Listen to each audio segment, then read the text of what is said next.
안녕하세요. 새연에 빠지다의 DJ 민영입니다. 오늘도 사연 시작하기 전에 구독과 좋아요 버튼 잊지 마시고요. 그럼 오늘의 사연 함께 시작해 볼게요. 안녕하세요. 저는 나이 70 먹은 할머니입니다. 평소 보던 사연 채널에 글이란 걸 적게 되기까지는 많은 시간이 필요했는데요. 그럼에도 딸의 도움을 받아 한자 한자 적어나가 봅니다. 여러분들의 많은 응원이 필요합니다. 늙은이의 이야기를 끝까지 들어주신다면 정말 감사하겠습니다. 먼저 제가 글을 쓰게 된 건 세상에 있어서는 안 될 짐승 같은 놈을 폭로하기 위해서인데요. 이 짐승들은 다름 아닌 저희 딸을 해코지한 산돈댁입니다. 믿기지 않으시겠지만 그런 일이 있었고 저는 이를 너무 늦게 알아채 버렸네요. 제 딸이 사돈에게 당한 일을 이제부터 낱낱이 폭로할 테니 끝까지 들어주세요.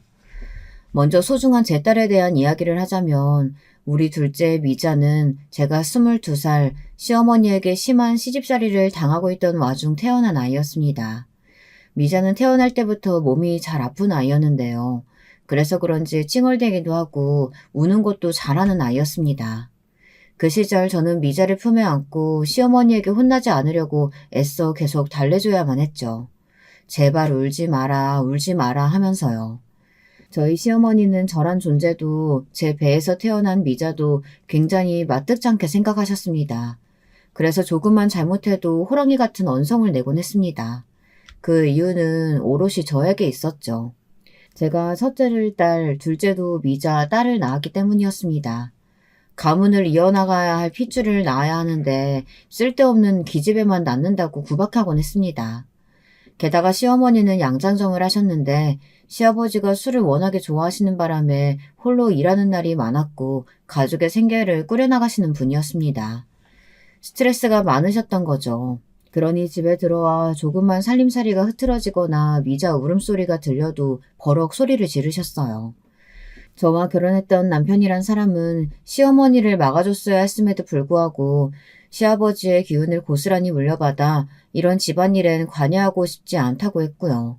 저는 정말 그런 남편이 많이 미웠습니다. 이혼을 생각하고 싶었지만 이혼이라는 건 그 시대에 있을 수 없는 일이었고 전 그럴 수 없는 막막한 현실이 서글프기만 했어요. 그러던 어느 날엔 시어머니가 집에 돌아와 버럭 성을 내는데 시아버지와 남편은 허허실실 웃으며 술이나 주고받고 있고 문득 제 처지가 너무 초라하게 느껴졌습니다.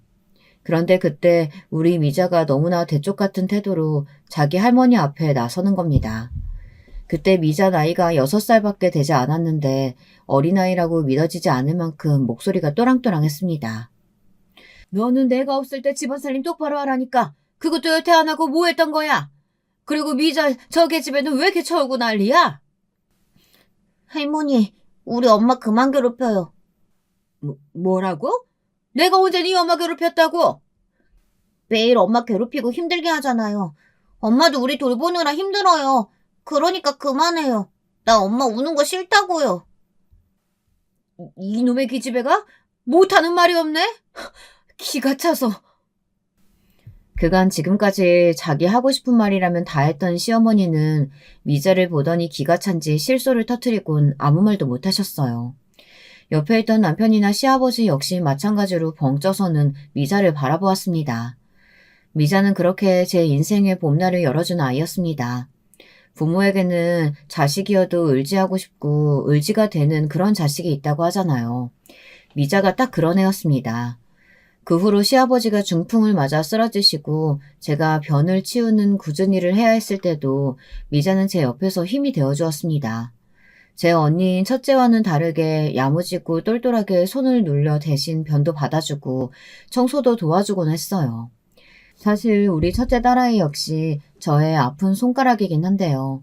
첫째 미영이는 어렸을 적 시어머니에게 너무 많은 구박을 받아서인지 언젠가부터 이 집이 싫다며 자기는 나가서 좋은 남자를 만나 시집을 가겠다고 하더라고요. 엄마, 말리지 마. 나는 이 집이 싫고 무조건 부잣집 남자 만나 나갈 거야. 나는 계집애라고 맨날 구박받는 것도 지겹고 얼른 탈출하고 싶어. 틈만 나면 제게 이런 말을 하곤 했던 아이였어요. 그러던 이 아이가 정말 20살이 되자마자 동네 떡집 아들과 눈이 맞아 갑자기 제 곁을 떠나겠다고 하더군요. 딸애가 바라는 것만큼의 부자 아들은 아니었지만 동네 떡집 아들 정도면 집에 재산도 좀 있겠다. 저는 허락을 해주었어요.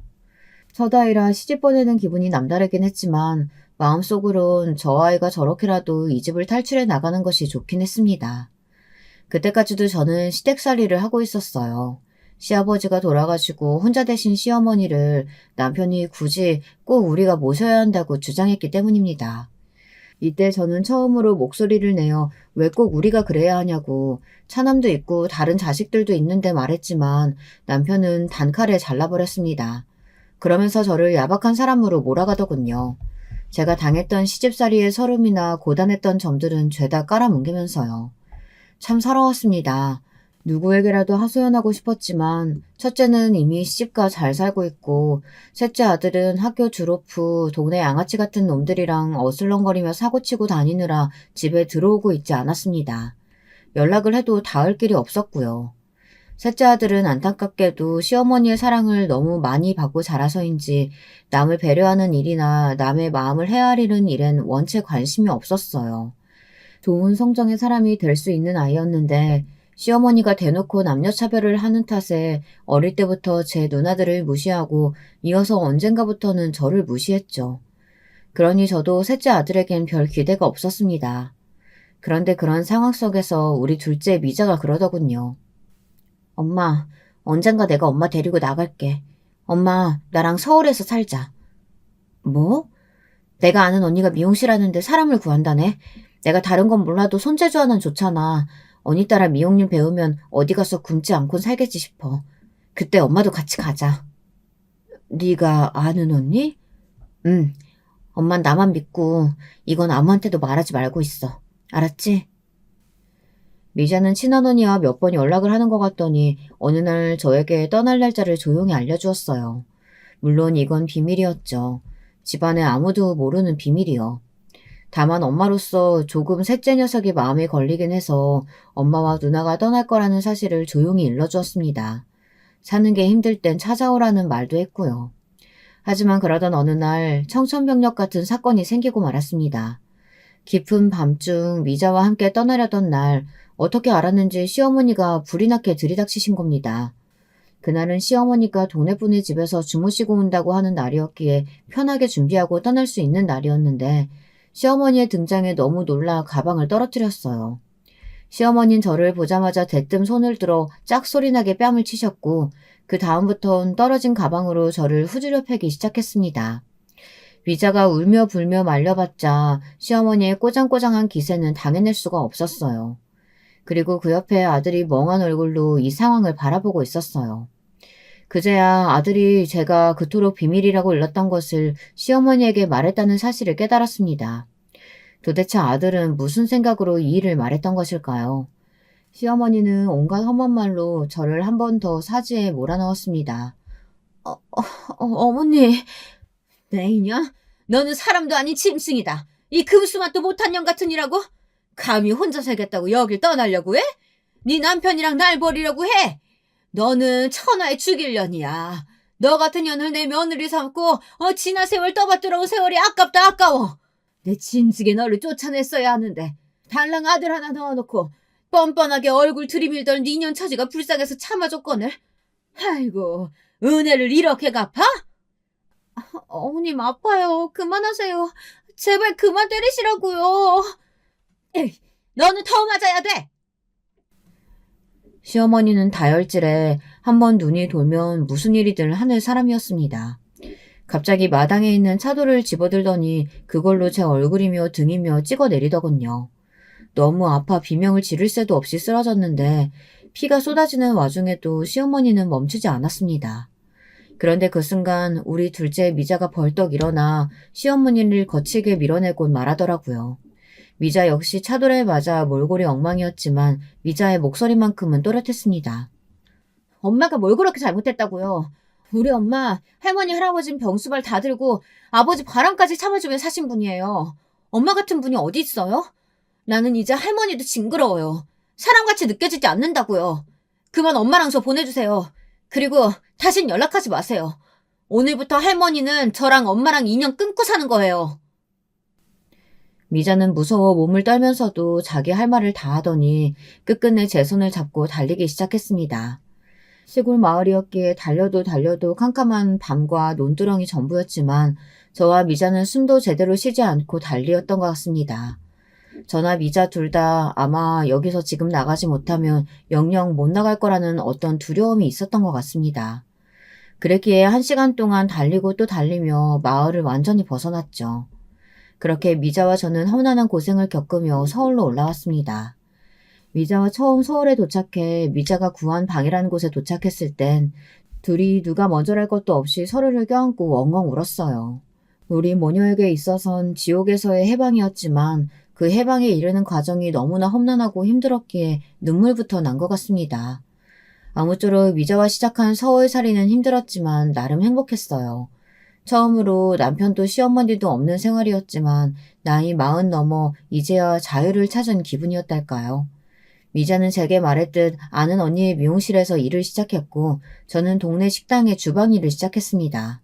하루 종일 서서 사모님 눈치를 보며 설거지하는 일은 힘들긴 했지만 그래도 그곳 서울은 미자에게나 저에게나 세상 어느 곳보다 아늑한 공간이었습니다. 또 미자와 제가 돈을 아껴 살았기 때문에 우리는 금방 돈을 모을 수 있었어요. 예전에 남편 밑에서 살았을 땐 그저 남편이 갖다 주는 돈으로만 생활하느라 제 돈이랄 게 전혀 없었는데 처음으로 제 돈이라는 게 생기고 그것을 실제로 만져보는 일은 정말 설레고 힘이 나는 일이었습니다. 쌓여가는 통장 잔고를 보는 일은 제게 있어 그 무엇보다 값진 보상이었죠. 이걸로 우리 미자 결혼할 때 몇 푼이라도 보태줘야겠다 싶은 마음으로 저는 한 푼이라도 모으고자 덜 입고 덜 쓰며 악착같이 일하고 모았습니다. 그걸 지켜보던 옆집 아줌마는 혀를 찰 정도였죠. 아이고, 딸내미 시집갈 때 뭐 얼마나 해주려고 그렇게 악착같이 살아. 옷도 사 입고 새 물건도 사 쓰고 그러지. 저번에 보니까 의류 수거하면서 옷 가져가던데 자꾸 헌옷만 입는 게 안타까워서 그래. 나이가 아주 많은 것도 아닌데. 아니에요. 저야 이미 좋은 시절 다 간 사람인데요, 뭐. 전 우리 미자만 행복하면 돼요. 그나저나 미자가 좋은 사람 만났으면 좋겠는데. 아주머니 혹시 주변에 괜찮은 청년 없어요? 청년? 글쎄, 있으면 소개시켜줄게. 근데 지금은 생각나는 사람이 없네. 저는 그 무엇보다 미자가 제 언니처럼 돈 많은 남자를 만나 하루라도 빨리 편안하게 살았으면 싶었습니다.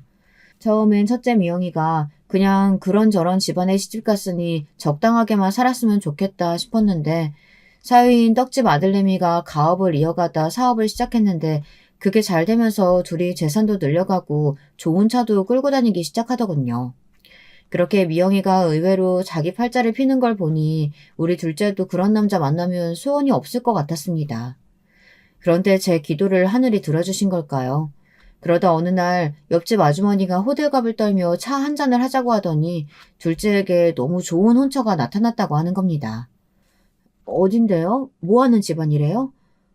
글쎄, 내가 저번에 미자 엄마 말 듣고 교회 나가서 여기저기 잠깐 못 간 사람들 좀 알아보고 다녔는데 딱 한 명이 아직 안 가고 있더라고. 그 시장통에 국밥집 하는 아줌마가 하나 있는데 그 아줌마 첫째 아들인가 봐. 근데 국밥집은 워낙 오래전부터 해오고 장사도 잘 돼서 그냥 직원 두고 대충 왔다 갔다 하는 정도고 사실 여기 집안에 땅이며 돈이며 아주 기가 막히게 많다네. 아니, 그렇게 돈이 많은 집안이라고요? 근데 거기서도 며느리감을 찾는다나 봐. 첫째 아들이 자긴 결혼 안 하겠다고 어쩐다 자꾸 속썩인다네. 뭐 어디 하자 있는 건 아닌 것 같고 그냥 여자 보는 눈이 높은가 봐.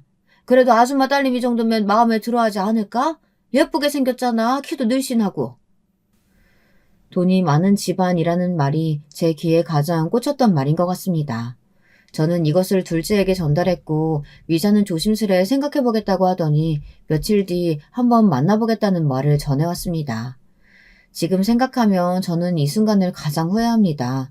제가 제 손으로 딸을 지옥으로 보낸 것 같아서 말입니다. 미자는 처음 그 남자를 만나보곤 그냥 그저 그렇다 정도만 말을 흐리더니 만나면서 점점 얼굴에 꽃을 피워나갔습니다. 다른 사람은 몰라도 저는 알 수 있었죠. 우리 미자가 사랑에 빠졌다는 것을요. 위자는 그 남자가 준 꽃이며 편지 같은 것들을 집안에 들고 와 정성스레 장식해놓고는 했습니다. 그러면서 제게 조심스레 이 남자가 이런 말을 했다 저런 말을 했다 발그레한 보를 하며 소녀처럼 떠들기도 했어요. 미자, 너 그 남자가 그리 좋으면 결혼하지 그러니? 엄마한테도 한번 보여주고 엄마도 궁금해 네가 좋다는 남자가 어떤 남잔지. 그리고 저는 여기에 안달이 나서 둘의 결혼을 추진하려고 했습니다. 서로 마음에 들겠다, 조건도 좋겠다, 번개불에 콩복들 보내는 감이 있긴 했지만 언제 이런 조건의 남자가 또 나타날까 조바심이 든 거죠. 거기다 늘 일만 끝나면 파김치가 되던 내 딸이 난생 처음 이리 행복해하는 모습을 보니 결혼을 시켜야겠다는 생각이 굳혀졌습니다. 알겠어, 엄마. 내가 일단 그 사람이랑 얘기 나눠볼게. 그런데 이때 미자의 얼굴이 약간 어두웠습니다. 결혼을 원하지 않는데 나의 재촉이 압박으로 여겨지는 것인가 해서 네가 원치 않으면 조금 더 생각해봐도 괜찮다고 했지만 미자는 고개를 저었습니다. 아니야. 나도 이제 결혼해야지. 내가 결혼 안 하고 집에만 붙어 있으면 엄마한테도 짐이 될 텐데. 미제는 알겠다며 자기도 남자와 이야기를 해보겠다고 했고 곧이어 며칠 뒤 예비사위가 저희 집에 밥을 먹으러 오게 되었습니다. 처음 만난 예비사위는 아주 싹싹하고 성격도 좋아 보였어요.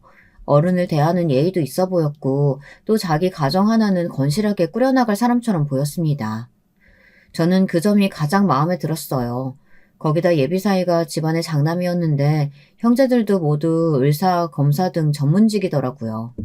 예비사돈땡 역시 소문대로 큰 사업을 하시는 분들이었고요. 하지만 그 말을 듣고 보니 조금 걱정스러웠던 점은 있었죠.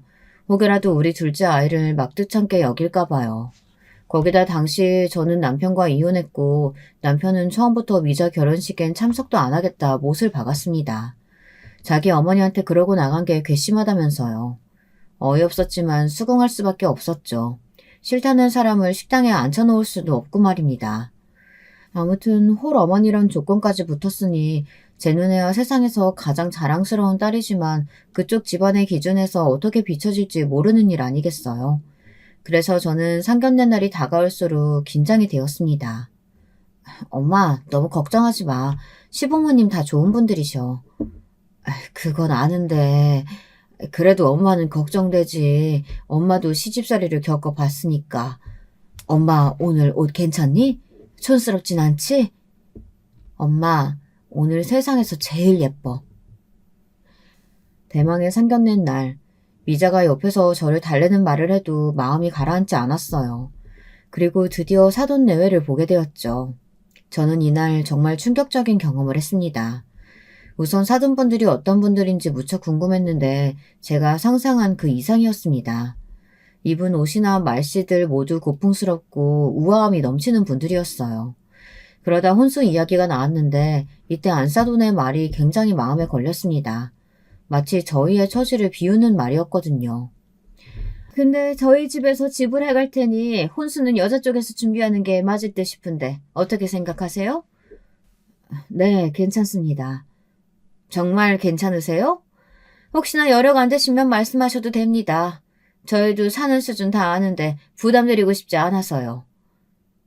사는 수준이요? 그게 무슨 말인지. 제가 오래전부터 딸아이 결혼자금 명목으로 돈을 모아놨어요. 그리 큰 돈은 아니지만 딸아이에게 들은 액수 정도라면 저희가 해갈 수 있을 것 같은데요. 그래요? 예상 외네요. 네, 뭐 그러시다면 저희도 편한 마음으로 받을게요. 그런데 불쾌한 일은 여기서 끝나지 않았어요. 상견례장에서 코스 요리로 소고기가 나왔는데 안 싸더니 이러더군요. 근데 혹시 이런 거 드셔본 적 많으시죠? 네? 저는 소고기를 별로 안 좋아해서요. 고기 종류 자체를 잘 안 먹는 편이에요. 저희 딸애도 그렇고요. 그래요? 비싸서 못 드셨던 건 아니고요? 네? 아니에요. 농담입니다, 농담. 농담이라기엔 정말 기분이 묘해지는 농담이었죠. 거기다 이상하고 기분 나쁜 일이 한 가지 더 있었습니다. 딸아이의 신우가 될 사람도 함께 자리에 있었는데 저와 사돈댁이 말하는 와중에 계속해서 자리를 비우더라고요. 알고 보니 담배를 피우고 오는 거였습니다. 화장실을 가는 줄로만 알고 있었는데 제 옆을 스치면서 알싸한 담배 향이 풍겨져 나오더라고요. 물론 담배 피는 건 이해할 수 있었지만 상견례라는 중요한 자리에서 계속해서 자리를 비우며 담배를 피러 나갔다 오는 건 조금 실례이지 않나 싶었죠. 그래도 모르는 척하고 있었는데 갑자기 이런 말을 하며 산통을 깨더군요. 근데 우리 오빠한테 시집 왔으니까 새언니도 참 복이 많은 것 같아. 안 그래, 엄마? 내가 어디서 보니까 사람마다 다 사주팔자라는 게 있대. 우리 새언니는 팔자가 진짜 좋은 거지. 오빠 아내 되면 일 안 해도 되고 집에만 있으면 되잖아. 뭐 하는 거야? 그만하다니? 그래, 자중해라. 여기가 무슨 자리인데 그런 교양 없는 말을 하고 있어. 저 사돈, 죄송합니다. 얘가 요즘 말이 거치네요. 제가 바로 잡겠습니다. 아, 네, 괜찮습니다. 이미 제 기분은 상해버렸지만 사돈 어른들이 계속 사과를 하니 넘어갔습니다. 의사라고 들었는데 어떻게 공부도 많이 하고 똑똑한 사람이 이런 무례한 발언을 하나 싶었어요. 솔직히 제 딸도 미용실에서 정말 열심히 일하고 나름대로 손님들의 신뢰도 받으며 살아온 아이인데 왜 저런 말을 들어야 하죠? 딸아이의 상처도 상처지만 너무 화가 나더군요. 나중에 상견례장을 나오면서도 정말 복잡한 기분이 되었습니다. 저기 네 신우란 사람 보통 내기인가 아닌 것 같은데 왜 그런 거니? 엄마 아까 정말 너무 놀랐다. 아니 을사식이나 되는 사람이 저런다니. 원래 좀 성격이 모난 데가 있어. 나도 윤기 씨한테 들은 건데 어렸을 때부터 자기 주장이 강하고 눈치가 없어서 할 말 못할 말을 안 가리고 했대. 그래도 엄마 다행인 건 1년 후에 미국 가서 살 거래. 남편이 미국 사람이라. 지금도 한국이랑 왔다 갔다 한다고 해. 그러니까 그때까지만 참으면 돼. 그러니? 그래도 그렇지. 엄마는 아까 기분 많이 나빴어. 아휴, 상견례장에서도 그러는데 너랑 둘이 있을 땐 얼마나 그러겠어. 원래 시집살이가 제일로 힘들다잖아. 그래도 엄마 나는 씩씩하게 잘해나갈 수 있어. 그러니까 나 믿고 맡겨줘. 내가 시댁 사람들 다 휘어잡을 수 있다니까? 엄마도 알잖아. 우리 집안에서 나만 할머니한테 할 말 못할 말 다 하고 산 거. 덕분에 할머니 구박 엄청 받긴 했지만. 그러니까 너무 걱정하지 마. 모르겠다, 엄마는. 결혼식이 진행되기 전까지는 정말 내 딸을 그런 시누이가 있는 곳에 시집을 보내야 하나 고민이 많이 들었습니다. 저도 시집살이를 당한 입장에서 어쩔 수 없이 그런 생각이 들더라고요. 하지만 나중에 사위가 저를 따로 찾아와 무릎까지 꿇으며 대신 사과를 했습니다. 장모님, 정말 죄송합니다. 제 동생이 너무 큰 실례를 범한 것 같습니다. 제가 잘 단도리 했어야 되는데 미처 그러지 못한 것 같습니다. 기분 상하셨다면 정말 죄송해요. 아니야. 솔직히 나도 감정이 상하긴 했지만 자네가 잘못한 일도 아니지 않나. 이제와 결혼을 물을 수도 없고 일단 사과 받은 걸로 할 테니까 자네가 대신 잘 중재해주게. 우리 딸 고생하지 않게. 내가 부탁할게. 네, 꼭 그럴게요, 장모님. 이날 일단 사위가 저를 안심시키는 말을 믿고 넘어갔습니다. 사위는 딸이 시집살이 하지 않도록 반드시 자신이 중재하겠다고 했고 저도 사위만 믿겠다고 말했습니다. 딸아이가 신혼여행을 갔다 와 이제는 진짜 사위가 된 듬직한 사위와 집에 들러 제게 선물이며 이것저것 주고 갔을 때는 정말 우리 딸이 좋은 곳에 시집 갔구나 하는 생각도 들었고요. 다른 건 몰라도 사위는 제게 정말 잘해줬습니다. 결혼 전 제게 첫 인사를 왔던 날부터 제게 장모님 하며 깍듯하게 굴고 집에 뭐가 부족한 것 같다 싶으면 센스 있게 필요한 물건들을 사오곤 했어요. 항상 제가 좋아하는 귤이며 딸기며 바리바리 싸들고 와서는 건강이나 안부를 챙기곤 했습니다. 세상 더할 나위 없는 이쁜 사이였죠. 아이고, 이렇게 번번이 안 사와도 된다니까 그러네. 손무겁게 뭐하러 이런 걸 사와. 제가 사오는 게 마음이 편해서요.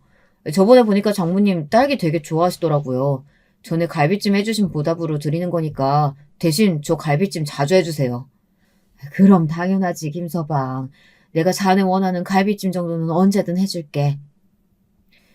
딸아이 역시 옆에서 일을 보며 저에게 아들이 또 하나 생긴 거 아니냐며 흐뭇해했어요. 그러다 몇 달 후 곧이어 딸아이가 너무나 기쁜 소식을 전해오며 완전히 마음이 놓여졌습니다. 엄마, 나 임신했어. 나도 이렇게 빨리 임신이 될 줄 몰랐는데 아무래도 신혼여행 가서 생긴 것 같아. 내 안에 생명이 있다는 게 너무 신기한 거 있지? 얼른 이쁜 손주 안겨드릴게요. 아이고 세상에, 이게 무슨 경사니? 그래도 임신 초기엔 조산기도 있고 하니까 몸 조심하고 있어야 돼. 알았지? 애 떨어지지 않게 너무 무리한 운동 하지 말고. 저는 딸아이의 임신도 기뻤지만 혹시나 임신 초기에 있을 조산도 걱정했습니다. 저 젊었을 적에는 주변에 그렇게 애 떨어진 여자들이 몇몇 있었거든요. 다행히 딸아이는 임신 초기를 지나 중기까지 무탈하게 흘러가는 것 같았습니다. 그제야 저도 마음을 완전히 놓았고요. 딸아이가 입덧이 별로 없어 다행히 먹고 싶은 음식들을 마음껏 해 신혼집으로 나르는 게 제 삶의 낙이었습니다. 딸아이는 임신한 동안 저와 비슷하게 고기를 좋아했는데요. 그래서 저는 일을 끝내고 돌아오면 꼭 정육점에 들러 딸아이가 좋아하는 제육볶음이나 삼계탕, 갈비찜 하는 것들을 뚝딱뚝딱 만들어내곤 했죠. 엄마, 나 엄마가 해주는 음식들 먹으니까 너무 살 것 같아. 왜? 김서방이 뭐 안 사줘? 아니, 그 사람도 사주지. 근데 엄마 음식이 내 입엔 제일 잘 맞아. 내가 한 음식은 어딘지 모르게 밍밍하고 맛도 없고 엄마 음식 못 썼으면 어쩔 뻔했을까 몰라. 고마워, 엄마. 딸아이는 이러다 살이 잔뜩 쪄 출산 후 어떻게 살을 빼야 할지 모르겠다고 푸념을 늘어놓곤 했어요. 전 딸아이가 먹는 모습을 보며 흐뭇해하곤 했고요. 그게 저의 주말 일과였습니다. 그런데 그러던 어느 날 너무 끔찍한 일을 맞이하게 된 거예요. 제 딸이 임신 중기 유산을 하고 만 것이었습니다. 소식을 들은 건 사위에게서였어요. 사위는 침울한 목소리로 이 소식을 전했고 저는 너무 놀라 병원으로 뛰어갔습니다.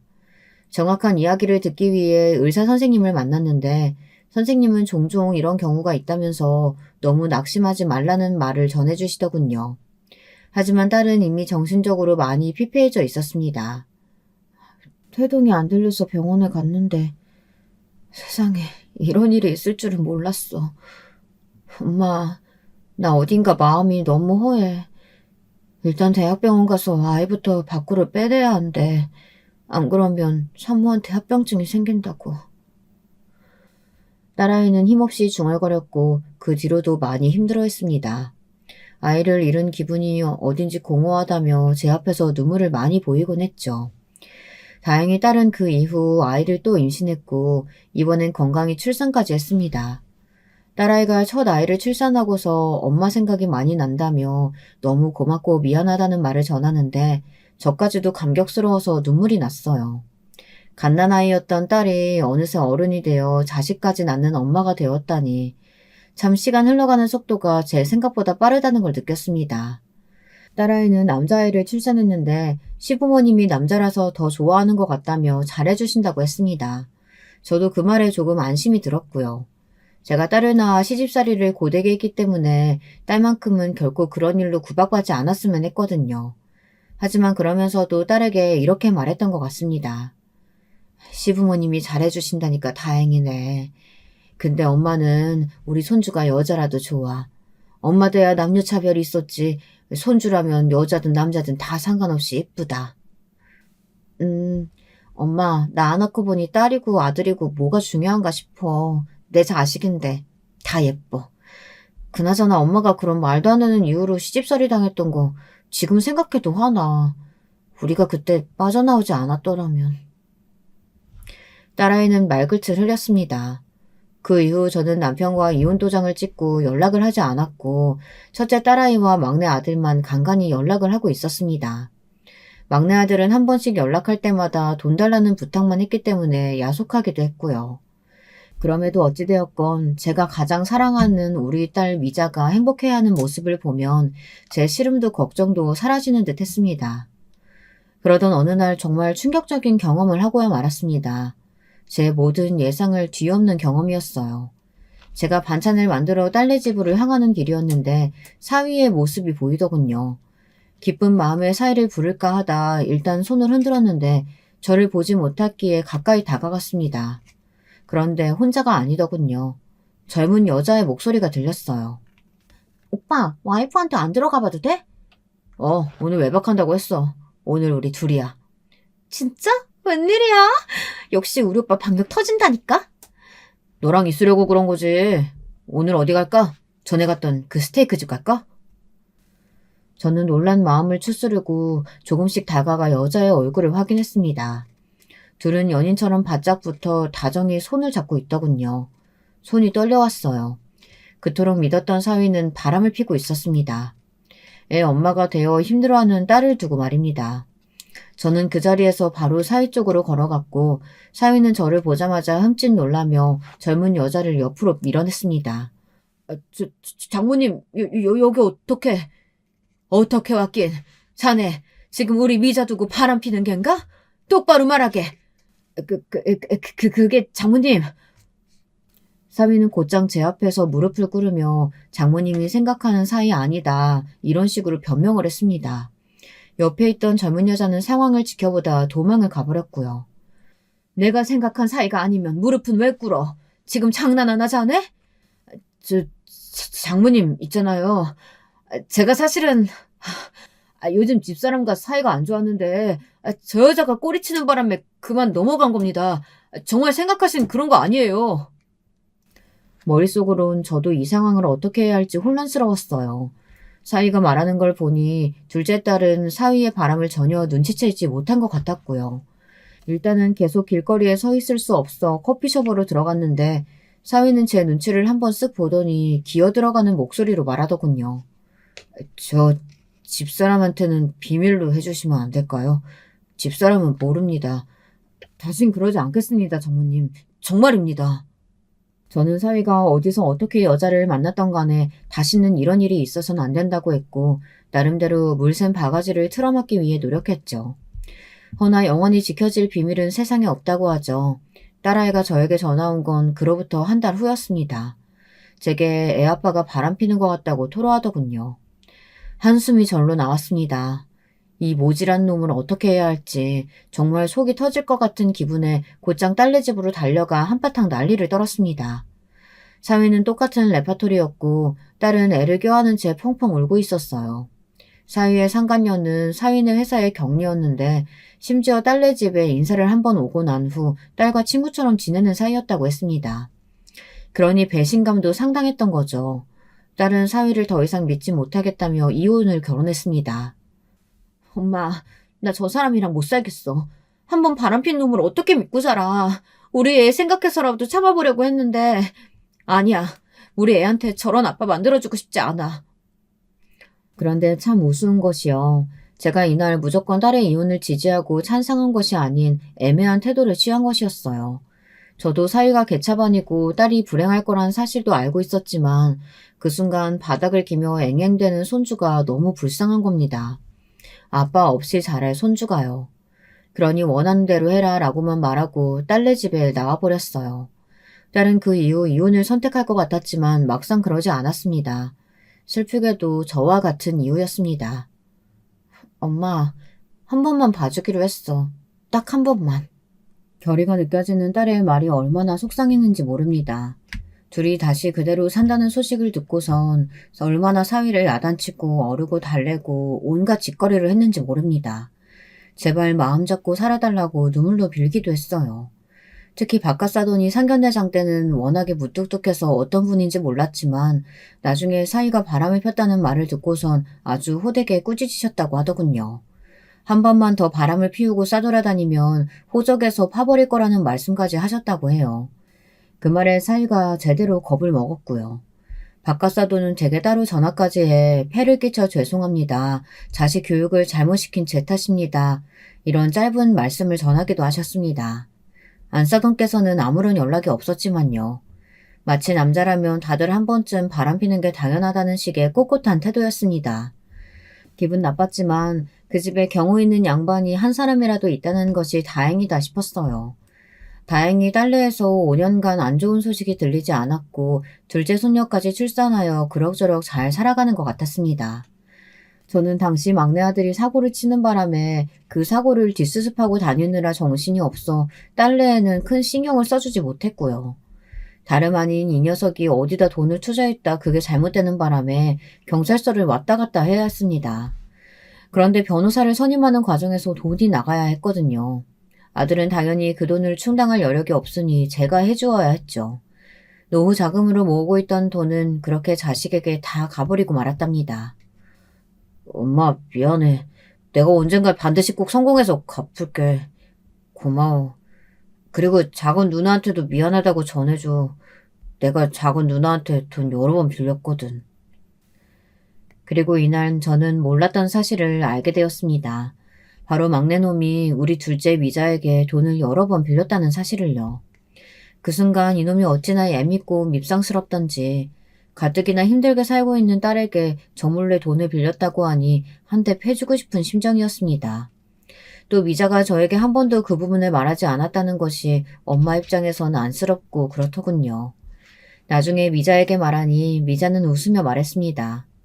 아이, 엄마, 별거 아닌데 뭐. 큰 돈도 아니었어. 동생이 빌려달라는데 그럼 어떻게 외면해. 너무 그러지 마. 내가 빌려주고 싶어서 그런 거니까. 그래도 혹시나 사돈 떼기 하시면. 아니야. 어머님은 아셔도 아무 말 안 하셔. 좋은 분이야. 우리 착한 미자는 그런 식으로 또 무마하더군요. 그런데 그러던 어느 날 충격적인 사건이 일어났습니다. 운명처럼 딸아이 신우란 사람과 안싸돈이 나눈 뒷이야기를 듣게 된 겁니다. 사실 그렇게 만나게 된 것도 어찌 보면 기막힌 우연이라 할 수 있는데요. 그날은 제가 백화점에서 청소하는 일을 구해 일을 하게 된 첫날이었어요. 딸 시집 보내는데 모아두었던 돈을 많이 쓴 터라 저도 노후를 위해 청소하는 일을 구해야 했죠. 딸아이는 자신이 노후를 책임지겠다며 그러지 말라 했지만 어디 그럴 수 있나요? 자식에게 민폐 끼치는 노인이 되고 싶진 않았습니다. 나이도 있겠다. 지인의 소개로 어렵게 구한 자리라 나름 열심히 해야겠다는 각오까지 가지고 출근을 했는데요. 백화점 화장실 휴지통을 비우기 위해 들어갔다가 사돈어른을 만난 겁니다. 처음엔 사돈인지 모르고 있었는데 먼저 저한테 아는 척을 하더군요. 어머, 여기서다 만나네요? 그나저나 어떻게 이런 우연이 다 있죠? 그러게요. 근데 옷 보니까 청소부로 취직하신 거예요? 아이고, 그 나이에 청소부 일까지 어떻게 하시려고 하세요? 나이 먹고 이런 일 하시면 관절 다 나가요. 네, 그래도 일하는 게 재미있어서 하고 있어요. 집에서 쉬면 오히려 몸만 더 쑤시더라고요. 참, 우리 안싸도는 마음이 이렇게 넓으시다니까. 나중에 저희 집에 가정부 필요할 때 부를게요. 집이 워낙 넓어서 가정부 두고 사는데도 손이 더 필요할 때가 있거든요. 네? 솔직히 청소부로 마주쳤다는 게 조금은 창피했고 저절로 고개가 수그려졌습니다. 누가 봐도 청소부 옷을 입고 있으니 모를 리 없었고요. 그런데 안사돈은 이 틈을 놓치지 않고 저런 말을 하더군요. 아무리 그래도 사돈에게 자기 집 가정부 일을 해달라니 이게 말이 됩니까? 당황했던 나머지 저도 반문을 하고 말았는데요. 그러자 안사돈은 물론 공짜로 해달라는 건 아니고 돈 드릴게요. 라고 말하더라고요. 그러더니 나중에 또 만나자며 제 할 말만 하고 나가버리더군요. 어이가 없어서 몇 분째 벙쪄 서 있었던 것 같습니다. 그러다 다른 청소부와 교대 시간이 되어 옷을 갈아입고 백화점 밖으로 나가려고 했는데요. 잠깐 화장실에 들려 손이라도 씻고 가려고 화장실 안으로 들어갔는데 익숙한 목소리가 들리는 겁니다. 바로 안사돈과 딸아이 신우 목소리였어요. 엄마, 근데 아까 그분 청소부 옷 입고 마주쳤으니까 진짜 쪽팔렸겠다. 그치? 그럼, 아이고, 나도 아는 체 할까 말까 하다 그래도 했다. 청소부 사돈이라니. 왜 하필 그런 사람이 우리 집안하고 엮인 건지. 아휴, 진짜 싫다, 싫어.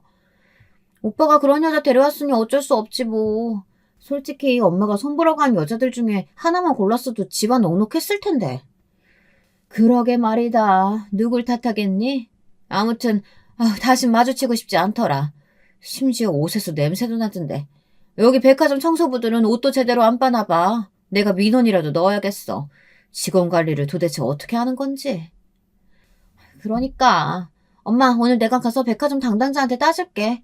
저런 사람이 청소부로 일하면 백화점 매상 확 떨어질걸? 걸어다닐 때마다 냄새나서 손님들 불쾌할 거 아니야. 그리고 저기 뭐야 오빠한테 들었는데 새언니 친정에 돈까지 퍼줬다며?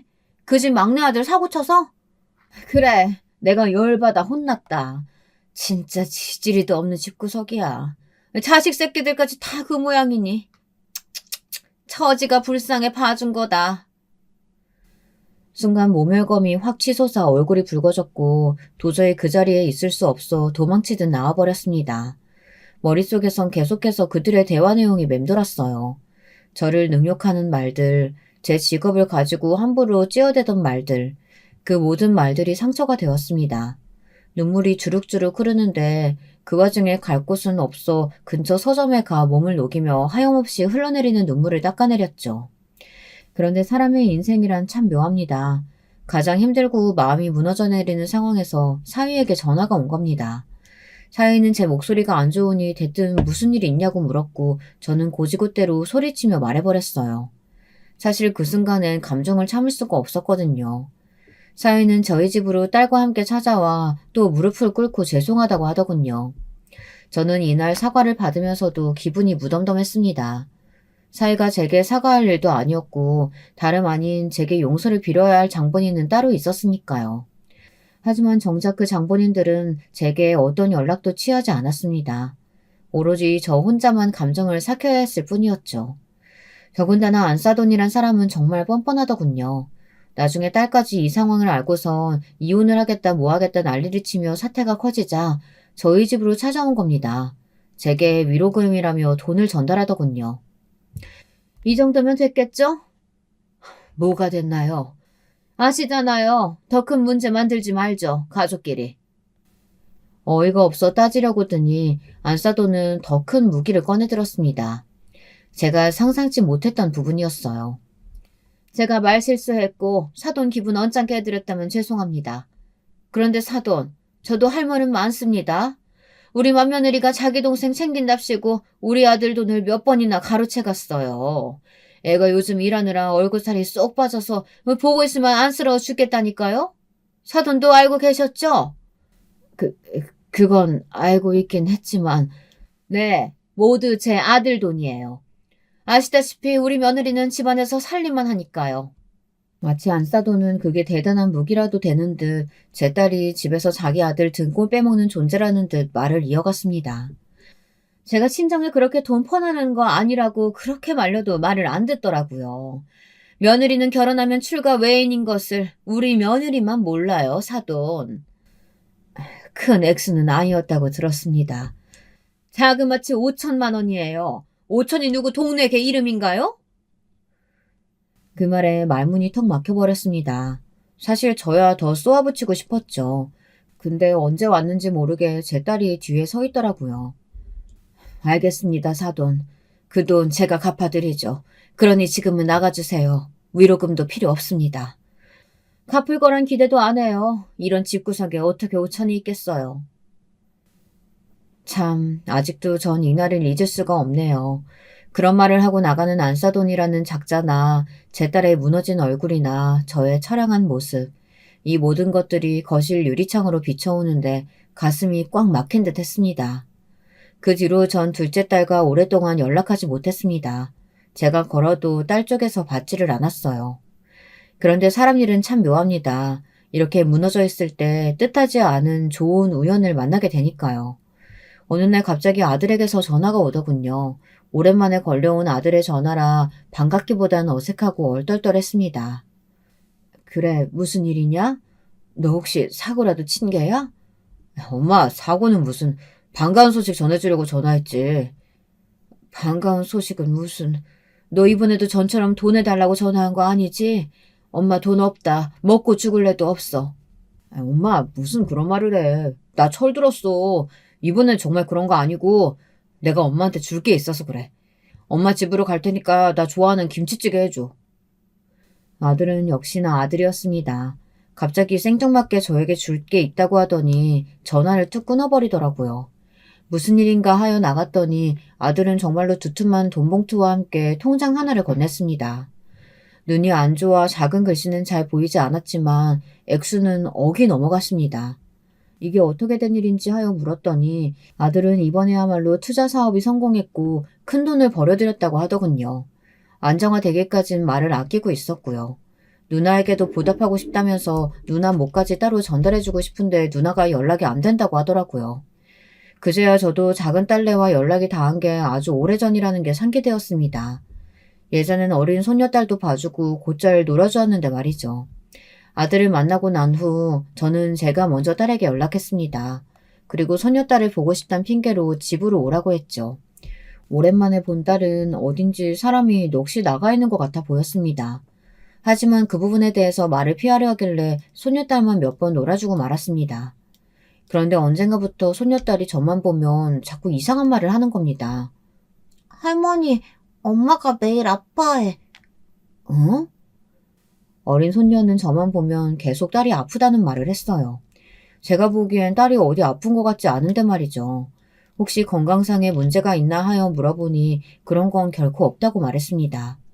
하지만 사람의 감이란 것이 무섭죠. 제 머릿속에 문득 한 사람이 스쳐 지나가더군요. 딸이 핸드폰에 시어머니라는 글자만 봐도 몸을 자동으로 떤다든지 하는 그런 반응 등이 걸렸습니다. 네, 바로 안사돈이요. 저도 모르게 갑자기 무섭게 몸을 일으켰고 저는 사위에게 위치를 물어 사돈댁을 찾아갔습니다. 무슨 일인지 모르겠지만 일단 알아는 봐야겠다 싶었어요. 그리고 저는 거기서 보면 안 될 것을 보고 말았죠.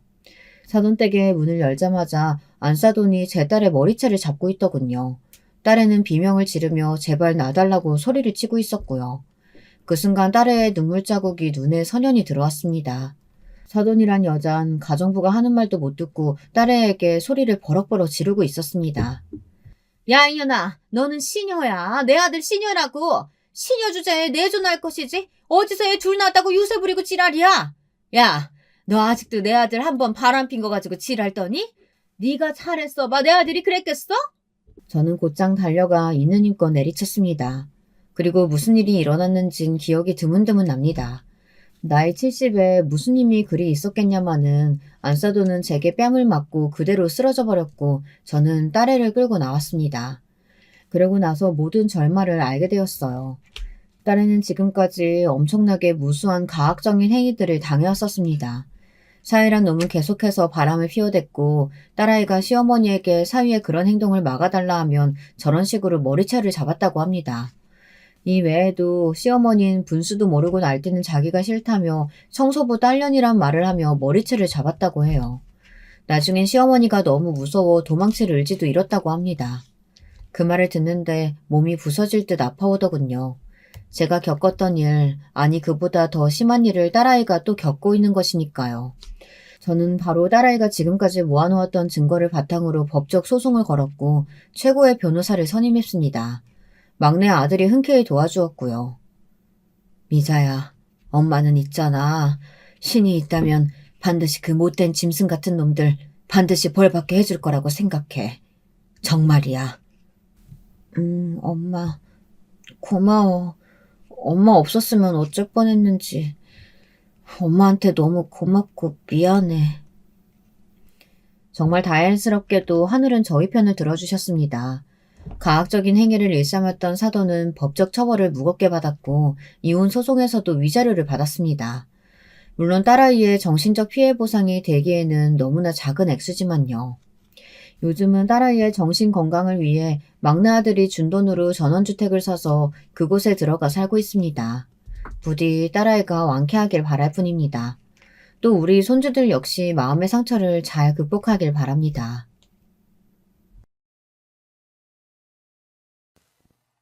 여러분, 두 번째 사연 시작하기 전에 좋아요와 구독 꼭 눌러주실 거죠? 그럼 두 번째 사연 바로 시작합니다. 오늘은 어떤 사연자분께서 저희를 그 사연 속으로 빠져들게 해주실까요? 저와 함께 이 사연을 만나보시는 동안 여러분의 시간이 행복하기를 바랄게요. 그럼 바로 만나보실까요? 안녕하세요. 저는 유튜브에 사연 채널들이 존재한다는 것을 알게 된 이후로 완전히 푹 빠지게 된 사람이에요. 라디오처럼 틀어놓고선 다른 볼일을 보면 좋더라고요. 특히나 집안일을 할 때도 말이죠.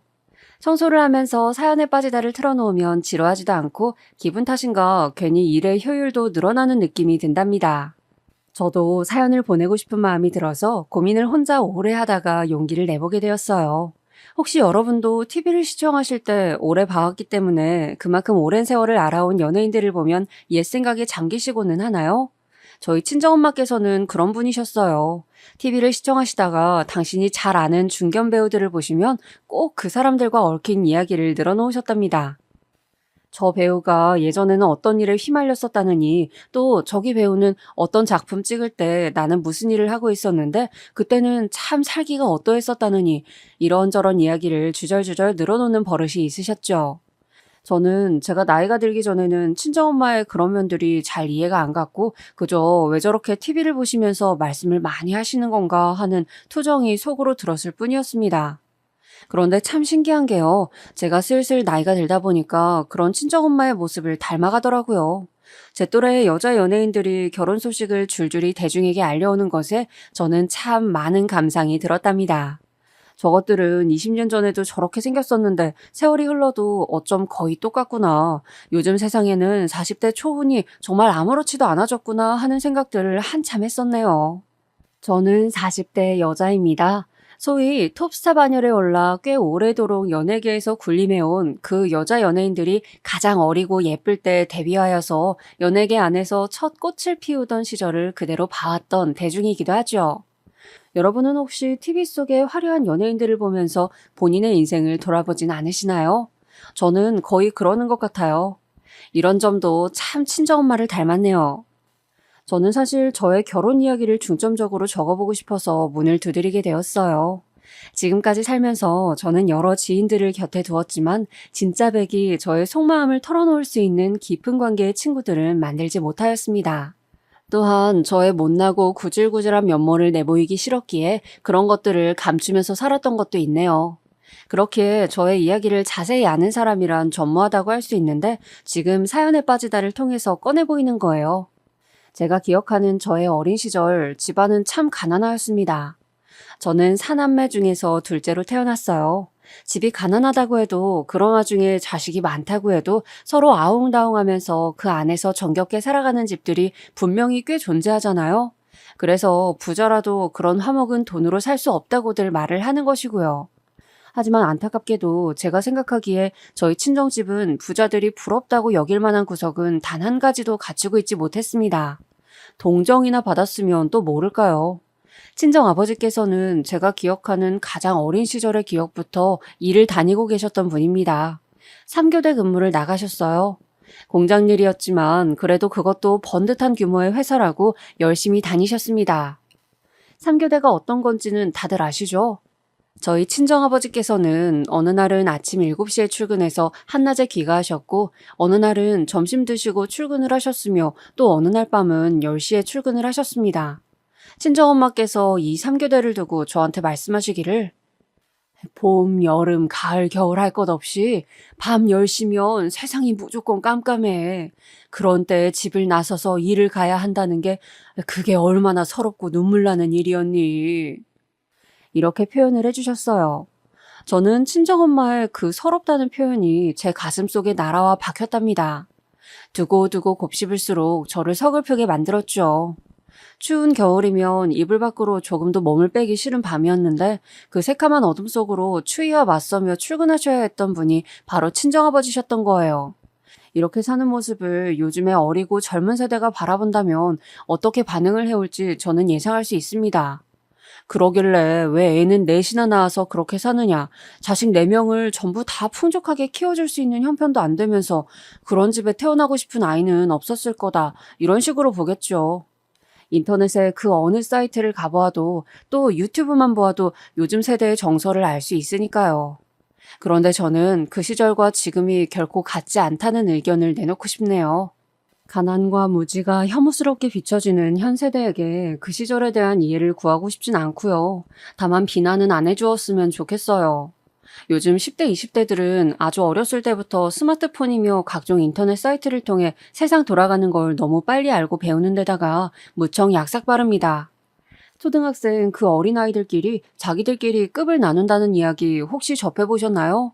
누구는 고급 브랜드 아파트 살고 누구는 낡은 주공 아파트 살고 또 누구는 빨간 벽돌집 9억 빌라에 월세 들어서 살고 이런 걸 아이들이 따지는 현황을 보면 기함하게 됩니다. 이런 판국이니 가난한데 애까지 많은 집은 요즘에는 남들로부터 손가락질을 받죠. 그래서 결혼하는 사람들도 줄어들고 출산율도 곤두박질 치나 봅니다. 내 한 몸 건사해서 즐겁게 사는 것이 낫지 결혼을 해서 TV 속의 육아 예능 프로그램에 나오는 연예인 자식들만큼 내 자식한테 해줄 자신도 없는데 애까지 낳고 싶진 않으니까요.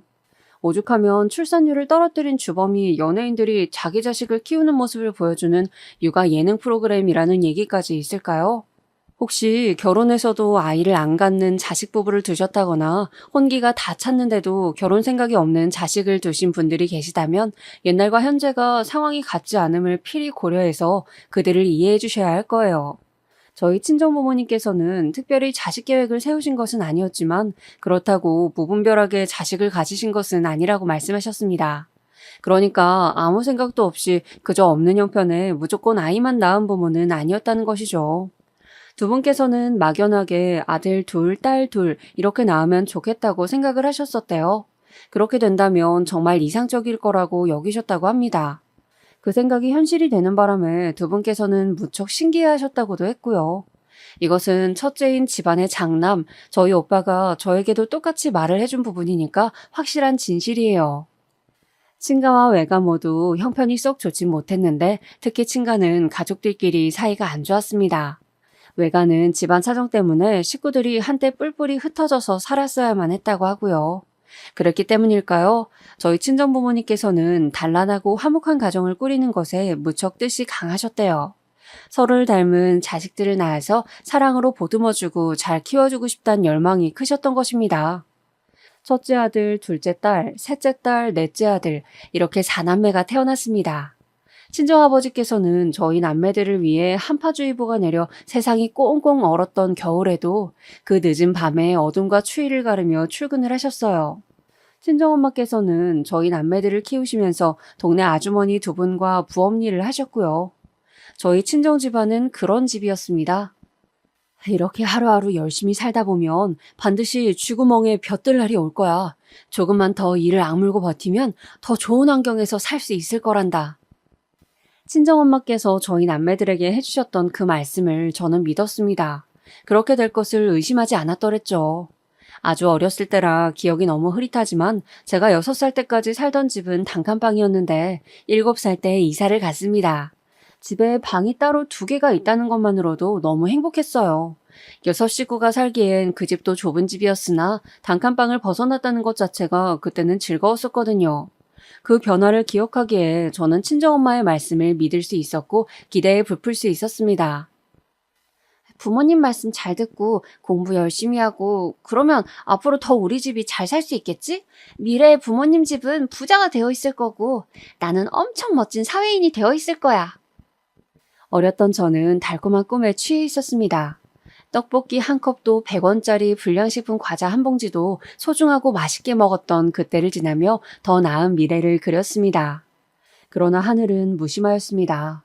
바로 제 아래 동생인 저희 집 셋째, 제 여동생이 갑자기 아프기 시작하였어요. 어렸을 때라 무지하였기에 그 시작점이 언제였는지조차 저는 정확히 몰랐습니다. 병명은 백혈병으로 드러났는데 이것도 좀 늦게 밝혀졌던 것으로 기억을 해요. 늦게 알아냈던 것이 화근이 되었는지 아닌지까지는 모르겠습니다. 여동생 이야기를 먼저 꺼내고 싶지 않아서 저는 계속 피해왔고 집안에서 워낙 금기처럼 여겨지는 이야기였기에 세월이 흘러서도 그때의 정확한 상황을 알지 못했습니다.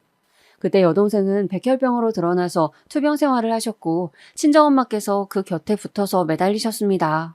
친정아버지께서 벌어오셨던 돈은 족족 모두 병원비로 나갔고요. 3교대를 하시던 친정아버지의 일정이 너무 헷갈려서 제가 밥을 안 차려도 되는 때에 차리기도 했었고 일을 나가시는 줄도 모르고 아무것도 안 했는데 친정아버지께서 출근 준비를 하시길래 깜짝 놀라서 아연실색을 했던 적도 있었습니다. 지금 돌아보면 우습고도 가슴 아픈 추억이네요. 어린 집안의 막내, 남동생을 오롯이 챙겨야 하는 것도 저의 몫이었죠. 저는 그저 친정엄마께서 여동생의 손을 잡고 집으로 돌아오시기만을 기다리면서 묵묵히 감내했던 것 같습니다. 그때는 어렸을 때라서 간과하였지만 장남인 오빠도 그 당시엔 심경이 무척 복잡했던 것 같아요. 되게 울적해했고 힘들어했던 것 같네요. 오매불망 저희 식구들이 기다렸던 여동생은 그 언제인가 퇴원을 했었습니다. 그러나 얼마 안 있어서 다시 입원을 했고 그 후로는 다시 퇴원을 하지 못한 채로 끝끝내 하늘의 별이 되었습니다. 불쌍한 우리 딸. 이렇게 없이 살고 배운 것도 없는 집안에 셋째로 태어나지만 않았어도 분명히 더 오래 살았을 것을, 더 행복하게 살다가 떠났을 것을, 왜 내 자식으로 태어나서 이렇게 불쌍하게 떠났어야만 했냐. 내가 미안하다. 친정아버지께서 죄 피부가 거칠어진 얼굴을 손으로 쓸어내리시며 눈물도 계속 닦아내셨던 그 모습이 저에게는 인상 깊게 남아 있습니다. 그 순간의 모습이 너무 슬퍼서 가슴이 옥죄어 왔던 것 같아요. 그때는 스마트폰이랄 게 어디 있나요? 만화 영화가 시청률이 40%가 넘게 나오기도 했던 시절입니다. 기껏해야 TV로 공감대를 형성했던 시절이었어요. 그러니까 저는 저희 집안의 가난이 어느 정도의 수준인지, 남들과 비교했을 때 얼만큼 떨어지는지 이런 것을 아예 몰랐고 관심조차 없었습니다. 가난해서 짜증나고 서럽기는 하지만 남들도 이 정도로 사는 사람들이 많을 거라고 막연하게 생각했었으니까요. 하지만 여동생의 죽음으로 처음 그런 것들을 인지하게 되었어요. 여동생이 떠나고 나서 남겨진 병원비로 지게 된 빚 때문이었죠. 생명 하나를 잃었는데 빚은 남겨졌다? 이 사실이 어렸던 저에게 미칠 듯한 충격으로 다가왔습니다. 갑자기 세상이 다르게 보이기 시작했어요. 제가 그 정도였으니 저보다 머리가 굵었던 오빠는 어떻겠나요? 아주 착잡했겠죠. 집안 분위기는 점차 개판이 났습니다. 친정아버지께서는 언제부터인가 술을 드시기 시작하였고요. 친정엄마께서도 많이 변하셨습니다. 그땐 몰랐지만 지금 생각하면 친정엄마께서는 우울증을 앓으셨던 것 같아요. 여동생의 병상을 내내 지키셨던 분이 바로 친정엄마이셨는데 끝내 여동생이 병마를 이겨내지 못한 데다가 남은 자식들을 돌봐야 하지, 빚도 갚아야 하지, 이런 상황들이 있으니까 친정엄마께선 당신 스스로의 상태를 점검해 보실 수도 없었던 것입니다. 그때는 우울증이라는 개념 자체가 희소했었어요. 정신과라든지 상담 치료라든지 그런 게 어디 있나요? 정신질환 관련해서는 정신병원밖에 사람들이 몰랐던 시절입니다. 오죽하면 치매라는 개념조차 널리 알려지지 않아서 그저 나이 많으신 노인분들이 이상행동을 하면 노망 들었다고 표현을 했었을까요? 그랬으니 아무도 친정엄마의 병 들어가는 마음을 알아주지 못했던 거예요. 기쁠 일 하나 없는 집구석에서 웃을 일도 없으니 왠지 식구들끼리도 서먹해지는 느낌이었습니다. 여동생이 떠나고 나서 1년이 지났을 때 저는 그래도 제가 딸이랍시고 친정엄마께 힘이 되어드려야겠다는 결심을 하게 되었어요. 위로를 건네드리고 싶었고 든든한 버팀목이 되어드리고 싶었습니다. 살갑고 화목한 모녀관계를 만들어가고 싶었어요. 그런데 설마하니 이게 제 발목을 잡을 줄은 몰랐습니다. 술을 자주 찾으시며 집 밖으로 걷도셨던 친정아버지, 여동생이 떠난 이후로 말수가 확 줄었고 성격이 까칠해졌던 오빠, 손이 많이 가고 사람 피곤하게 만들었던 남동생, 이런 가운데 친정엄마께서는 당신에게 위로를 건넨 저에게 의지를 하고 싶어 하셨어요. 시간이 갈수록 저는 친정엄마의 온갖 하소연을 들어드려야 하는 상대로 전락하게 되었습니다. 제가 어느 날은 너무 숨이 막혀서 그만 듣고 싶다, 나 피곤하다 이런 식으로 나왔는데 그럴 때면 친정엄마께서는 거의 졸도하시려고 하였습니다. 네가 어떻게 나한테 이러니? 네가 그렇게 나오면 엄마는 너무 서운해. 엄마는 너한테밖에 이런 얘기 할 데가 없는데 네가 내 마음을 못 알아주면 난 어쩌라는 거야? 친정엄마께서 그러실 때마다 저는 아주 지긋지긋해서 미쳐버릴 것만 같았어요. 그런데 가슴 한구석에서는 우리 엄마 참 안 됐다, 불쌍하다 이런 생각이 들어서 모질게 굴 수가 없었습니다. 저는 대학을 너무나도 가고 싶었어요. 하지만 돈이 없어서 힘들어 죽겠다는 친정엄마의 하소연을 못 이겨서 그것에 등이 떠밀린 채 대학 진학을 포기하고 취업 전선에 뛰어들어야만 했습니다.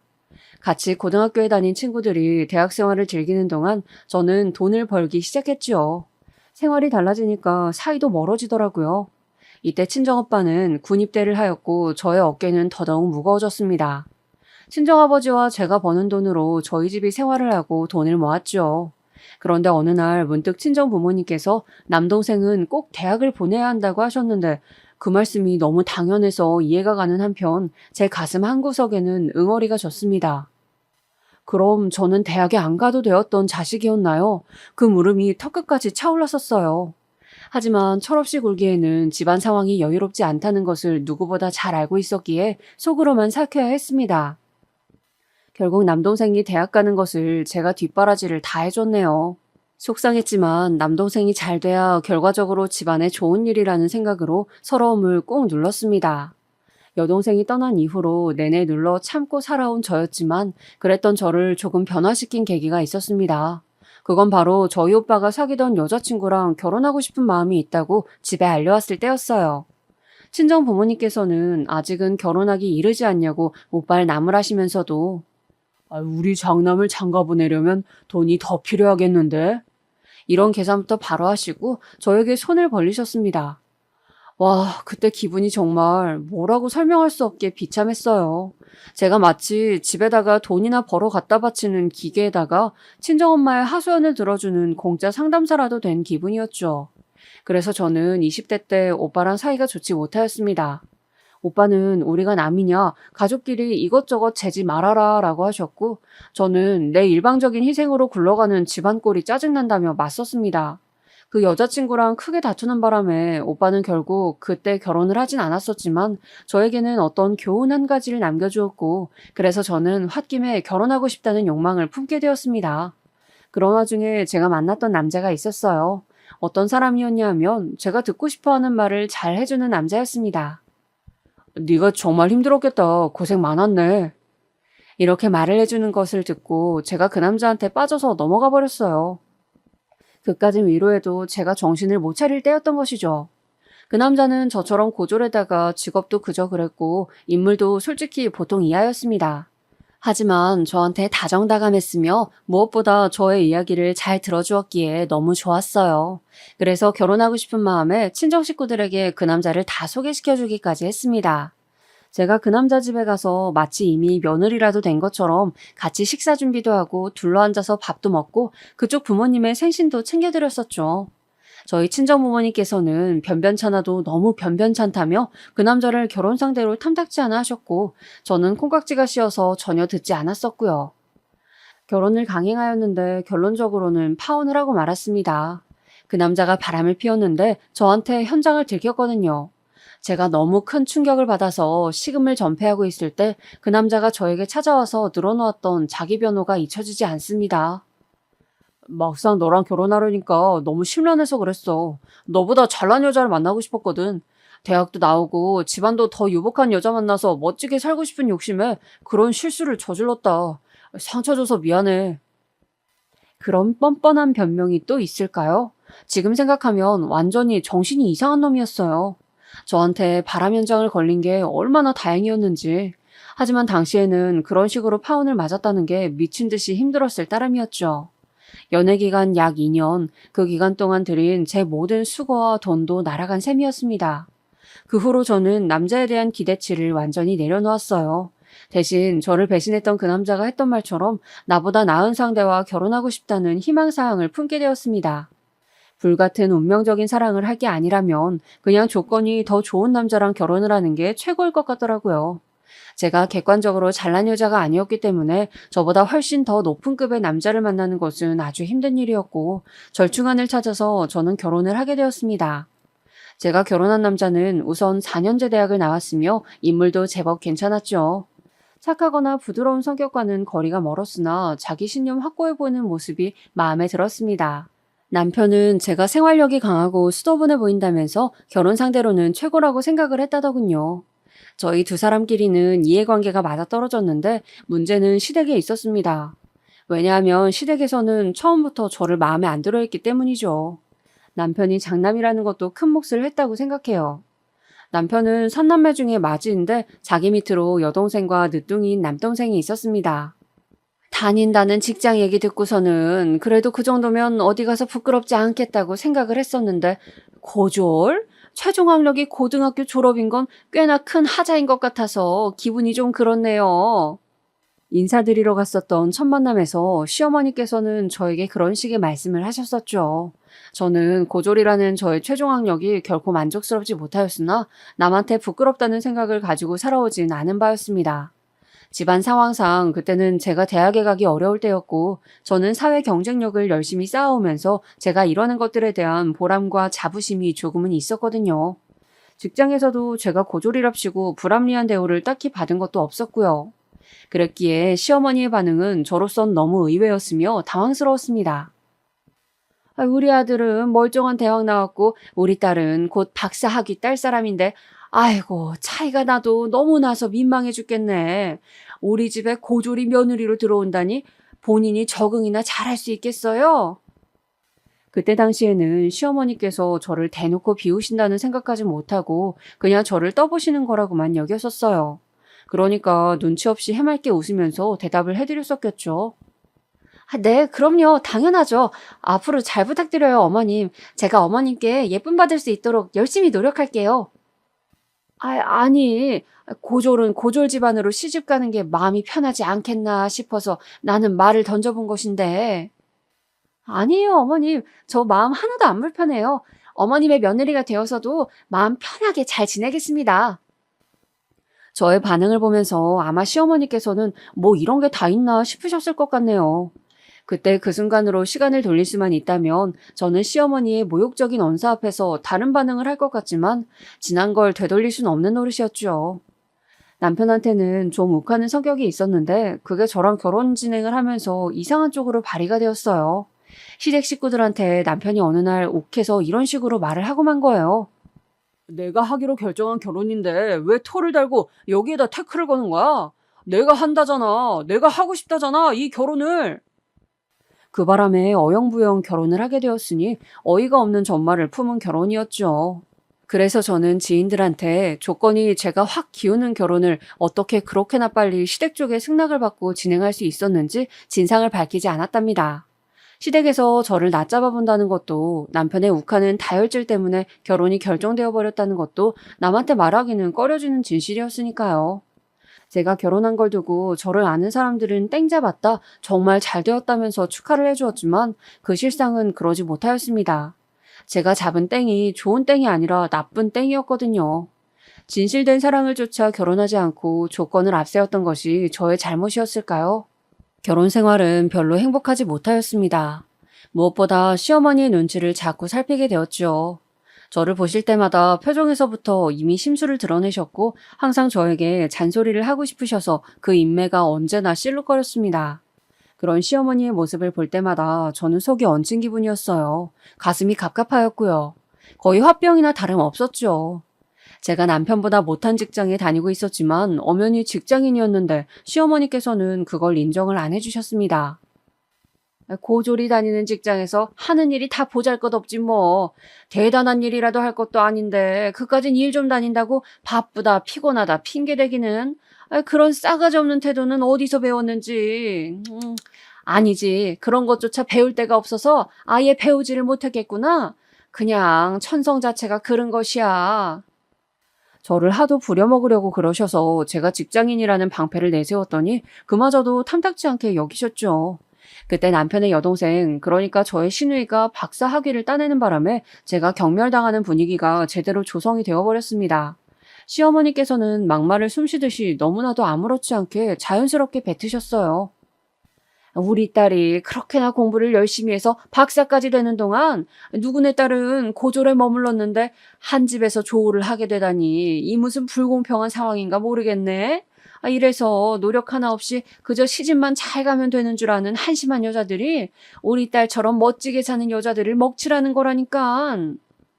시어머니의 논리는 이러하였습니다.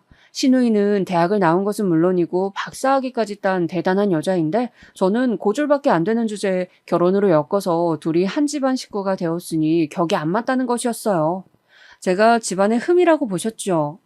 저 스스로 부족함을 알고 시댁에 헌신적으로 봉사하라는 뜻을 넌지시 내비치기도 하셨습니다.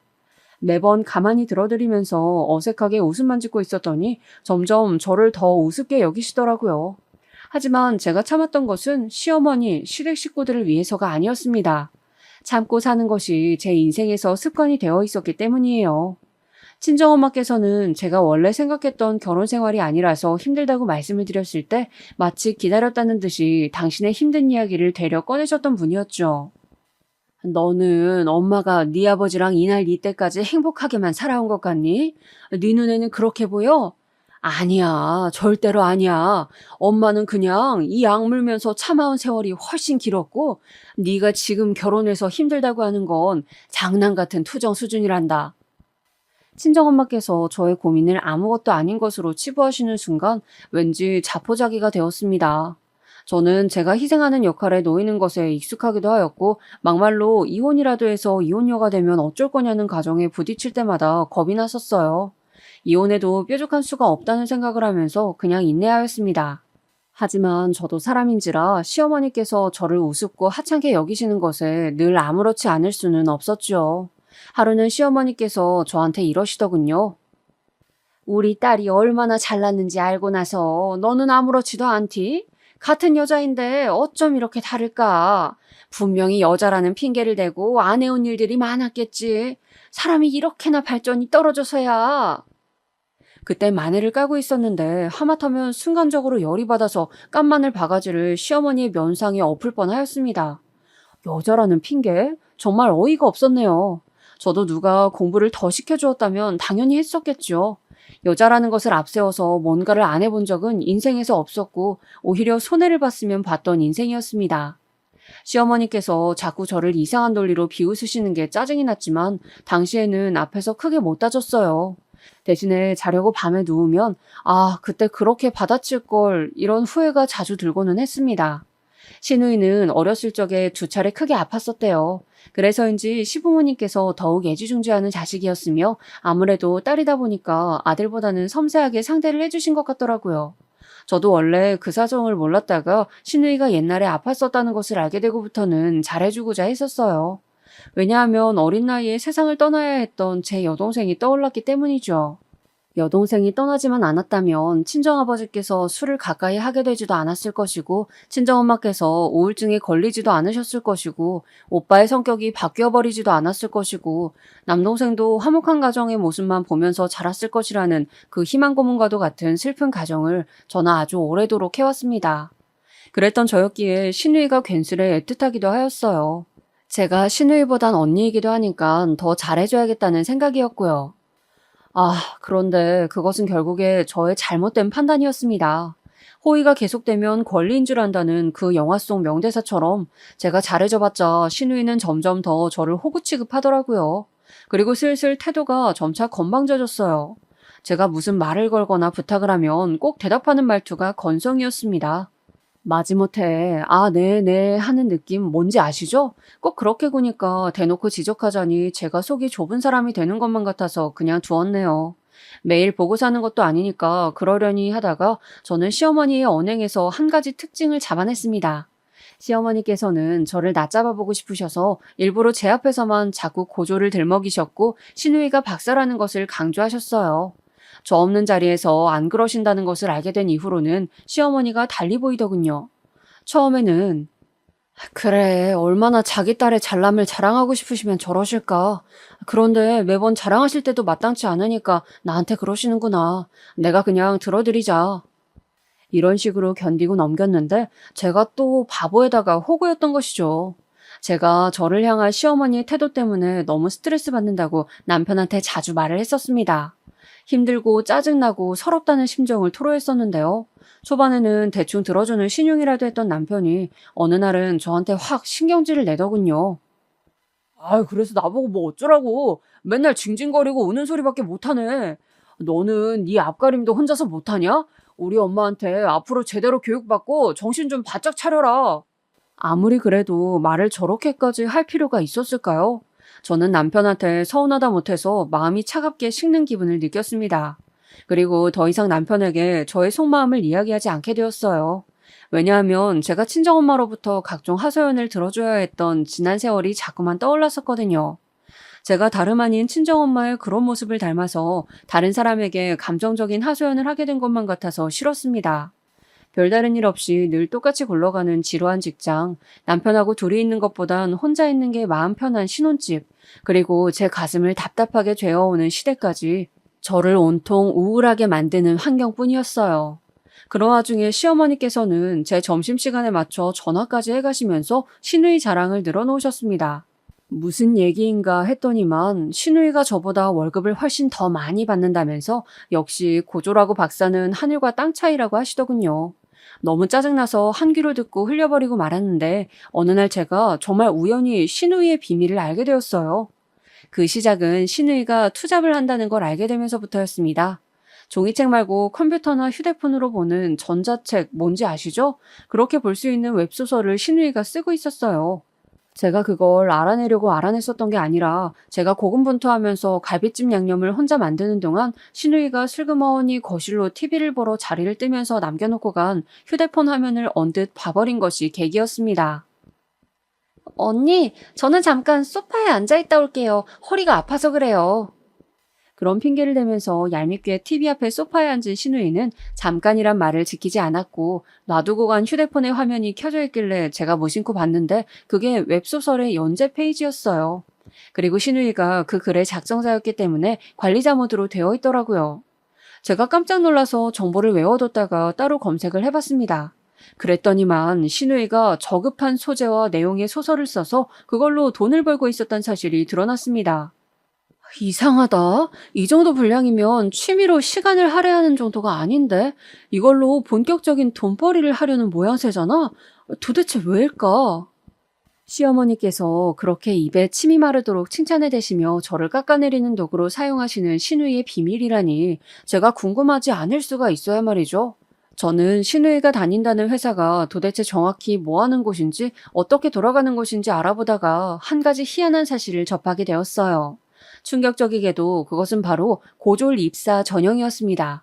그 사실을 알고부터 집요하리만치 캐내게 되었는데 저는 일단 제가 알아낸 바를 함구하였어요.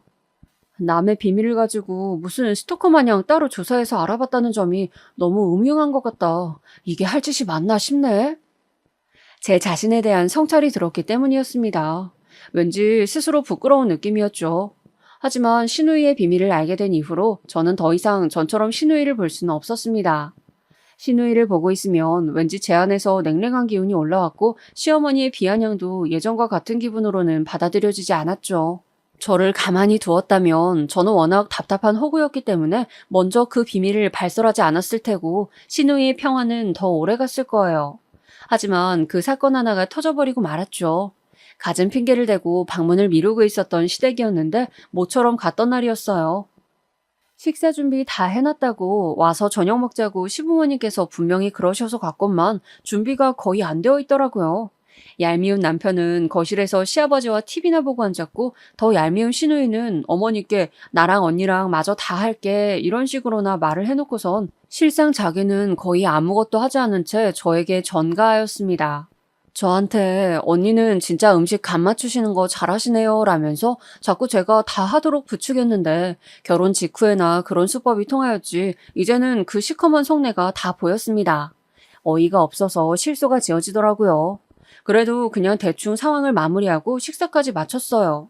그때 시어머니의 사촌 여동생 되는 분으로부터 과일을 들고 방문하겠다는 연락이 왔습니다.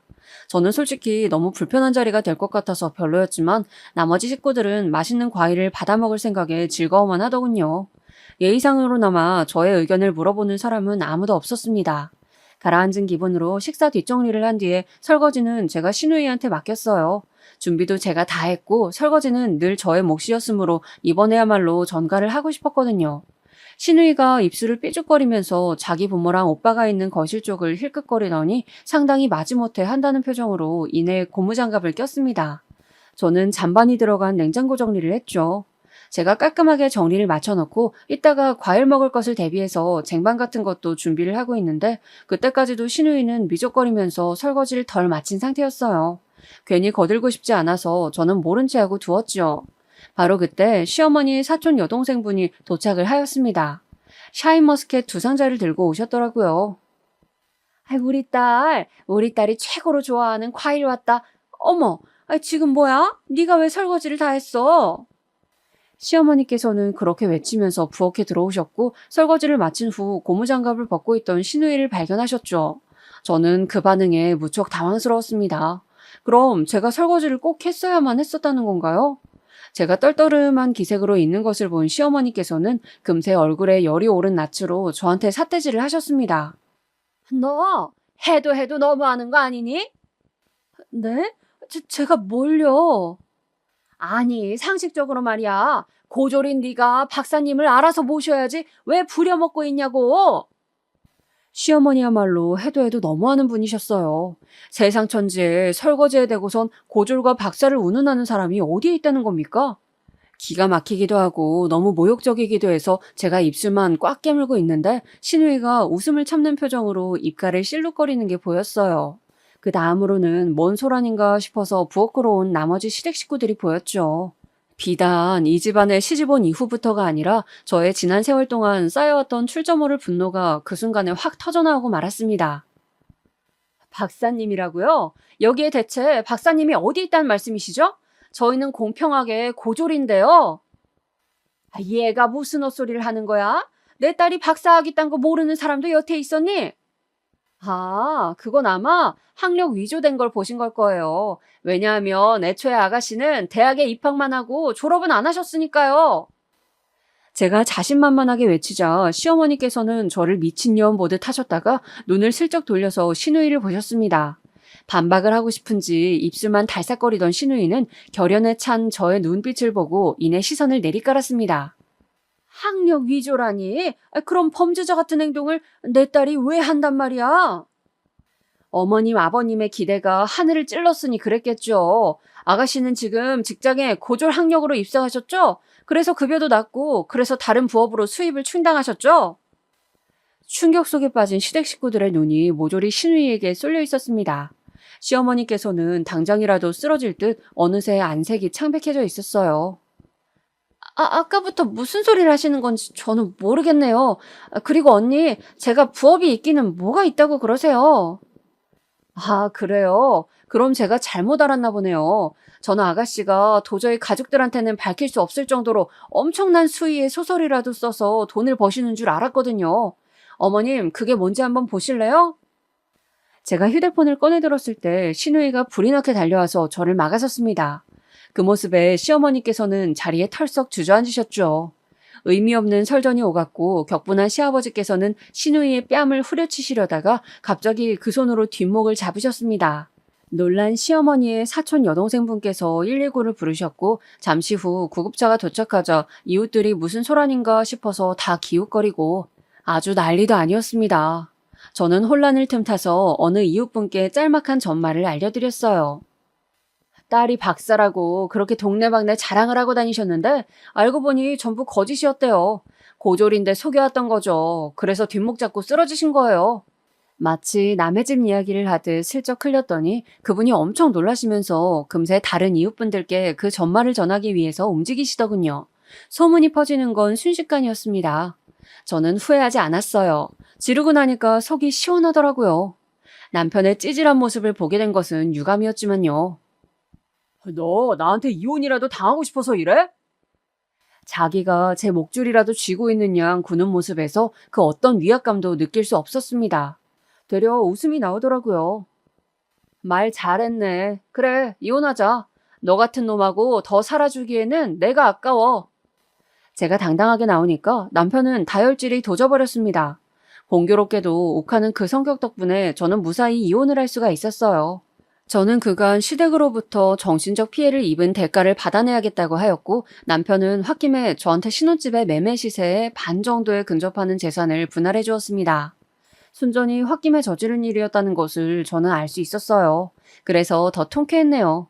그 순간에는 예상 못했었지만 그 집은 지금 가격이 떨어졌어요. 그러니 저는 나름의 이득을 봤다고 볼 수 있겠네요. 전 시댁은 동네에 소문이 다 나서 거기에서는 더 못 살겠다며 이사를 한다고 하였는데 파는 것도 사는 것도 쉽지 않으니 전전긍긍하고 있다는 게 근황입니다.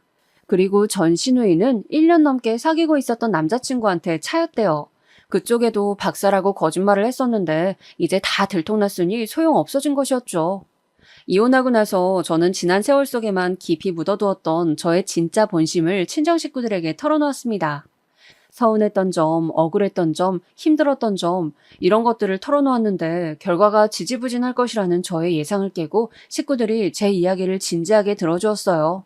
특히 오빠랑 남동생이랑 셋이 술자리를 가지고 진솔한 대화를 따로 나누었는데 정말 좋은 시간이었습니다. 오빠가 저한테 미안한 게 많다고 하더라고요. 그 말을 듣자마자 제 안에 묵혀있던 울적함들이 사르르 녹는 느낌이었어요. 제가 새언니랑 대면대면하게 지내왔던 사람인데 오빠와의 관계가 회복된 이후로 새언니랑도 친해지게 되었어요. 그리고 놀랍게도 새언니의 친한 지인이 제 전 직장 동료란 것을 알게 되었습니다. 그분이 자기가 이직해서 다니고 있는 곳에서 사람을 새로 뽑는다면서 저한테 지원을 권유해 보셔서 해보았다가 이직에 성공했어요. 연봉도 엄청 높이 뛰었고 근무 환경도 전보다 훨씬 나은 곳이라서 매일매일이 행복합니다. 뭐든지 처음 한 번이 어렵고 두 번째, 세 번째는 쉽다고 하잖아요. 제가 전 시댁 식구들 앞에서 터뜨리지 않았다면 지금까지도 계속 안으로만 감정을 꽁쳐두는 사람으로 지내고 있었을 텐데 그 한 번 내질렀던 것을 계기로 이혼도 말끔하게 하고 재산도 챙기고 친정 식구들과 가까워지고 계속 좋은 일만 생기면서 제가 점점 더 당당해지는 것만 같아서 이 점이 가장 좋은 것 같아요. 저처럼 남이 보기에 답답하고 미련한 사람인 분이 계신다면 속에 든 본심을 용기 내어 한 번쯤 꺼내보시는 게 어떨지 권유드리고 싶어요. 제가 워낙 자존감이 낮은 사람이라서 지금도 자꾸 저보다 잘난 사람들과 저의 처지를 비교하면서 풀이 죽기도 하지만 이런 과정을 거쳐서 또 한 번 성장하고 싶어요. 죽을 때까지 철이 들어가고 있는 게 사람이라는 말도 있잖아요. 남은 인생을 제가 부디 더욱 유익하게 살기를 바라고 있어요.